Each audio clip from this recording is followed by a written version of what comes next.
अति आनंदर सह ढेंकीकोट सरस्वती शिशु विद्या मंदिर रे पालित होई जाइछि गुरु दिवस। प्रतिवर्ष सेप्टेम्बर 5 तारिख को गुरु दिवस भावे पालन करा जाए। विशिष्ट शिक्षक तथा भारतर प्रथम उपराष्ट्रपति डॉक्टर सर्वपल्ली राधाकृष्णन जन्मदिन को गुरु दिवस भावे पालन करा जाए। गुरु शिष्य परंपरार अपूर्व निदर्शन स्वरूप एही दिवस पालित होई आसुअछि। देशर विभिन्न शिक्षानुष्ठान मानकरे गुरु दिवस पालन होउथुबा बेले केन्दुझर जिला घटगां थाना अंचल ढेंकीकोट सरस्वती शिशु विद्या मंदिर रे मध्य खूब धूमधाम रे पालन करा जाइछि। विद्यालयर शिशु छात्र छात्री माने गुरु पूजन करी आशीर्वाद ग्रहण करिथिले। मुख्य अतिथि भावे लक्ष्मी नारायण उच्च विद्यालय शांतरापुर अवसरप्राप्त शिक्षक तथा वर्तमानर परिचालना समितिर संपादक कीर्तन बिहारी महांत जोगदे गुरु दिवस उत्सवर मूल्यबोध संबंध रे कहिथिले। प्रधान आचार्य लोकनाथ महांत कार्यक्रमर संयोजना करिथिले।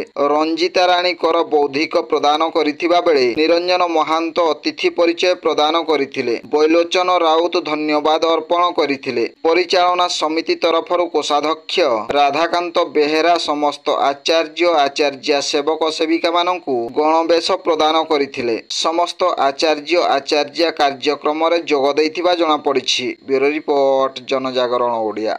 वीडियो गुड़िक आपण मानकु भल लागुथिला हम चैनल को सब्सक्राइब करिवा सह लाइक शेयर करिवा को भूलंतु नाही।